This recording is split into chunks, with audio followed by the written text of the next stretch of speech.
तैमूर जो कि अभी तक बहुत ऊंची हवाओं में उड़ रहा था, इसे तो खबर ही नहीं कि बिलाल तैमूर के पर काट के इसे जमीन पर फेंकने के लिए वापस आ चुका है, क्योंकि फाइनली बिलाल CSS की ट्रेनिंग मुकम्मल करने के बाद बहुत ही अच्छी पोस्ट पे अपॉइंट हो चुका है। और बिलाल को ये भी पता चल चुका है कि तैमूर और इसके फादर ने ज़ारा की प्रॉपर्टी और कारोबार में शेयर धोखे से अपने नाम कर लिए हैं। अब ज़ारा जो बिलाल को बिल्कुल भी अहमियत नहीं देती थी, लेकिन बिलाल के लिए तो अपनी बहन की खुशियाँ बहुत ही अहमियत रखती हैं। दूसरी तरफ बिलाल, जिसने अपने CSS के बारे में किसी को भी कुछ नहीं बताया, लेकिन आगे चल के वो एक ऐसा कारनामा करने वाला है कि इसकी खबर पूरे सोशल मीडिया पर वायरल होने वाली है कि हमारे मुल्क के एक यंग और ईमानदार CSS ऑफिसर ने किस तरह अपने मुल्क से करप्शन के खात्मे के लिए मुहिम को शुरू कर दिया है। और तब जाकर तैमूर आद और ईमान ज़ारा के साथ साथ तमाम घर वालों की आंखें खुलेगी कि जिस बिलाल को वो अनपढ़, जाहिल, बेवकूफ का मकल समझते थे, दरअसल वो तो असल हीरो निकला। क्योंकि बिलाल जैसे ही सीट संभालता है तो सबसे पहले केस जो इसके पास आता है वो किसी घर में 2 नंबर तरीके से जमा किए गए करप्शन के पैसे के बारे में। बिलाल पूरी तैयारी के साथ अपनी टीम को लेकर घर पर छापा मारता है और रेड के दौरान घर से पैसों के भरे हुए बैग बरामद होते हैं। और जब ये खबर सोशल मीडिया पर वायरल होती है तो सबसे ज्यादा होश इस तैमूर के उड़ने वाले हैं। और फिर तैमूर और इसके फादर नासर को अपनी फिक्र लाक हो जाती है कि अगर बिलाल को पता चल गया कि हमने इसकी बहन के साथ इतना बड़ा धोखा किया है तो पता नहीं वो हमारा क्या हश्र करेगा। लेकिन इससे पहले ही चूंकि आहद की मां मुसरत को ये बात पता चल चुकी है कि ज़ारा के साथ तैमूर और इसके घर वालों ने बहुत बड़ा धोखा किया है, जिसका ज़ारा को पता ही नहीं था। US का विजिट तो महज एक बहाना था। दरअसल इन लोगों ने ज़ारा से power of attorney base signature करवाने थे ताकि ज़ारा को US भेज के बड़े तामुल से और आराम से नासर ज़ारा की तमाम दौलत जायदाद अपने नाम ट्रांसफर कर सके। अब जब आहद को इस बात की खबर मिलती है तो इसे तो ज़ारा के लिए बहुत ही अफसोस होता है, क्योंकि वो जानता है कि ज़ारा तो तैमूर से बेलौस मोहब्बत करती है और इस पे मुकम्मल एतमाद करती है। जब ज़ारा को पता चलेगा कि इसके शोहर ने इसके साथ इतना बड़ा धोखा किया है तो पता नहीं इस पे क्या बीतेगी। तभी आहद और ज़ारा का जब आमना सामना होता है तो बातों ही बातों में ज़ारा से कहता है कि वैसे ज़ारा, मैं तुम्हें बहुत अक्लमंद समझता था, लेकिन तुम्हें पावर ऑफ अटर्नी पर सिग्नेचर नहीं करने चाहिए थे। इस दौरान में तैमूर के कमरे में दाखिल होता है तो आहद एकदम से घबरा जाता है, जबकि ज़ारा को भी तशवीश होती है कि कहीं जाने अनजाने में ज़ारा कोई बहुत बड़ी गलती तो नहीं कर बैठी। तभी वो भी खामोश हो जाती है, जबकि तैमूर आज से नाराज होता है कि भाई, तुम्हारा इतना अच्छा रिश्ता तो मैंने करवाया था अपने बेहतरीन दोस्त की बहन के साथ, लेकिन तुमने अपनी मंगनी के लिए मेरा इंतजार करना भी मुनासिब नहीं समझा। आहद पे तो चूंकि अब तैमूर की असलियत थोड़ी बहुत जाहिर होना शुरू हो चुकी है कि इसके चेहरे पे ये निकाब है कि बज़ाहिर जो नजर आने वाला दरअसल वैसा नहीं है। तभी वो अब तैमूर की बातों को ज्यादा अहमियत नहीं देता। इस बात को मजाक में उड़ा के कहता है कि तैमूर भाई, फिक्र करने की क्या जरूरत है, मंगनी ही हुई है ना, शादी तो नहीं हुई ना, शादी पर आपको खास तौर पर इन्वाइट करूंगा। जबकि दूसरी तरफ आहद की मां मुसरत, जो अपनी बेटी लैला और बिलाल की तमाम बातें सुन चुकी है, इसे अंदाजा हो चुका है कि तैमूर ने ईमान को जानबूझ के बदनाम करने के लिए ये सारा खेल खेला था।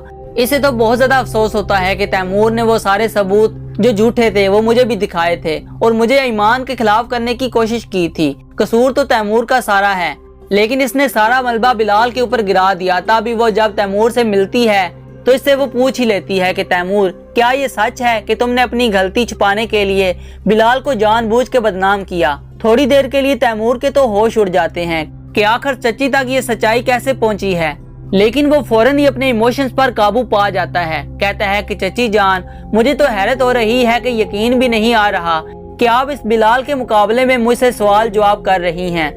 दूसरी तरफ चूंकि बिलाल को अब पता चल चुका है कि तैमूर ने ईमान की निगरानी के लिए कोई बंदे वहां पर भेज रखे हैं, हर एक्टिविटी तैमूर तक पहुंचाते हैं, तब ही वो बार बार ईमान और सलीम चचा से कांटेक्ट करने की कोशिश करता है कि किसी न किसी तरह से वो ये बात इनको बता सके ताकि वो लोग मजीद मोहतात हो जाएं। लेकिन जाहिर है कि ईमान अपने एग्जाम्स के लिए कराची आई हुई है और सलीम चचा ने इसे डर से अपने फोन भी बंद कर रखा है ताकि इनको कोई ट्रेस ना कर सके। लेकिन जैसे ईमान अपने एग्जाम्स के बाद घर पर वापस पहुंचती है तो सलीम चचा अपना मोबाइल ऑन करते हैं तो बिलाखिर बिलाल की कॉल भी मिल जाती है, जबकि ईमान को तो अब बिलाल पे बहुत ज्यादा गुस्सा होता है, इससे वो बात करना ही नहीं चाहती।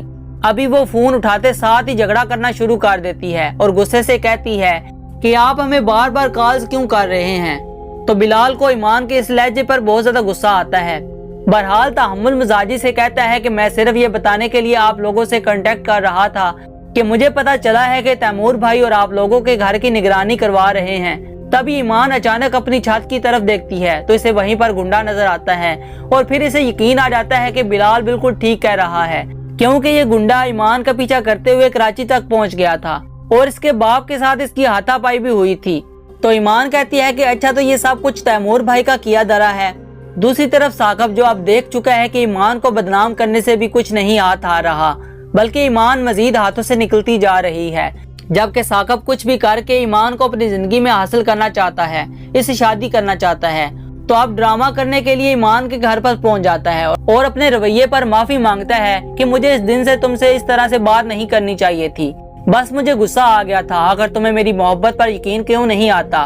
और फिर ईमान से कहता है कि मुझे माफ कर दो और अगर कहीं पर भी मेरी जरूरत पड़े तो मैं हाजिर हो जाऊंगा। ईमान साकब को तंजिया कहती है कि अपनों की तो इतनी ही मदद ही काफी होती है कि वो दुश्मनों से दूर रहें। इधर तो तैमूर जब अपनी चची से बात करने के बाद घर पर वापस आता है तो इसे तो इस बिलाल पर शदीद गुस्सा आता है, इससे पहले कि आहत को भी बिलाल की सारी सच्चाई मालूम हो और इसे पता चले कि ईमान का कोई कसूर नहीं था, बल्कि मेरी ही ईमान पर गंदी नीयत थी और रात के दिल में एक दफा फिर ईमान की मोहब्बत पैदा हो जाए। मुझे ईमान को जल्दी से जल्दी हासिल करना होगा। तभी वो अपने घटिया इरादों को पूरा करने के लिए सलीम चचा के वकील को बुलवाता है, जो इनके घर का केस लड़ रहा होता है और इन्हें बहुत ही ज्यादा पैसे देता है। कहता है कि अगली पेशी पे आपने सलीम चचा के घर का केस हार जाना है और ये आपकी एडवांस फीस है, क्योंकि तैमूर के इरादे तो यही हैं कि एक दफा ईमान और इसके घर वालों को जब वहां से निकाला जाएगा तो फिर ये तैमूर अपनी तरफ से फरिश्ता बन के ईमान की मदद के लिए पहुंच जाएगा और वही ऑफर ईमान के सामने रखेगा कि आखिर आज भी तुम मेरा हाथ थाम लेती हो तो मैं तुम्हें और तुम्हारे घर वालों को दर बदर होने से बचा सकता हूँ। और इधर ज़हरा के दिमाग में आहत की ये बात अड़ी हुई है कि आपको पावर ऑफ अटर्नी पर सिग्नेचर नहीं करने चाहिए थे। तभी ज़हरा फैसला करती है कि आज मैं खुद ऑफिस जाऊंगी और अपना बिजनेस खुद संभालूंगी। अब वो सुबह तैयार होकर जब ऑफिस के लिए निकलती है तो तैमूर की वालदा पूछ ही लेती है कि खैरियत तो है ना, इतनी सुबह सुबह तैयार होकर कहाँ जा रही हो तुम? तो ज़हरा कहती है कि ऑफिस जा रही हूँ मैं, जिस पे ज़हरा के ससुर यानी कि तैमूर के फादर साहब पूछ लेते हैं कि ऑफिस क्यों जा रही हो, खैरियत तो है ना? तो ज़हरा ये बात सुनकर कहती है कि भाई मैं ऑफिस की मालकिन हूँ, मैं वहाँ पर जा सकती हूँ, इसमें इतना हैरान होने की क्या बात है। और फिर वो फाइनली बम फोड़ ही देते हैं कि आप तुम इस ऑफिस या इस प्रॉपर्टी की मालकिन नहीं हो, हाँ अलबत्ता मालकिन की बीवी और बहू जरूर हो। ज़हरा हैरत से पूछती है कि क्या आपकी इस बात का क्या मतलब है? तो नासिर साहब बताते हैं कि तुमने खुद ही तो अपनी दौलत तमाम जायदाद हमारे नाम की है ना, क्या तुम भूल गई हो? यूएस जाने की खुशी में अंधेरे में जिस फाइल पर तुमने सिग्नेचर किए थे उस पर ये साफ साफ लिखा हुआ था कि मैं होशोहवास में अपनी सारी जायदाद और प्रॉपर्टी अपने शोहर और अपने ससुर के नाम करती हूँ। तो अब जाकर ज़हरा को एहसास होगा कि जिस शराब के पीछे वो भाग रही थी और जिसको वो मोहब्बत समझती थी, बिलाल बिल्कुल ठीक कहता था। ये सारी मोहब्बत और इज्जत दरअसल ज़हरा के नाम प्रॉपर्टी की वजह से है। तो नाजरीन आप देखना ये है कि क्या ज़हरा इस तैमूर का चेहरा सबके सामने बेनकाब करेगी या नहीं, क्योंकि ज़हरा को ऑलरेडी ही पता है कि इसका शोहर असल कसूरवार है। वो बेचारी ईमान तो बिल्कुल बेकसूर थी। तो नाजरीन आप में से कौन कौन इस ड्रामे में बिलाल की इस धमाकेदार वापसी पर खुश है, कमेंट सेक्शन में लाजमी बताइएगा। वीडियो पसंद आई तो वीडियो को लाइक और चैनल को सब्सक्राइब कर दें।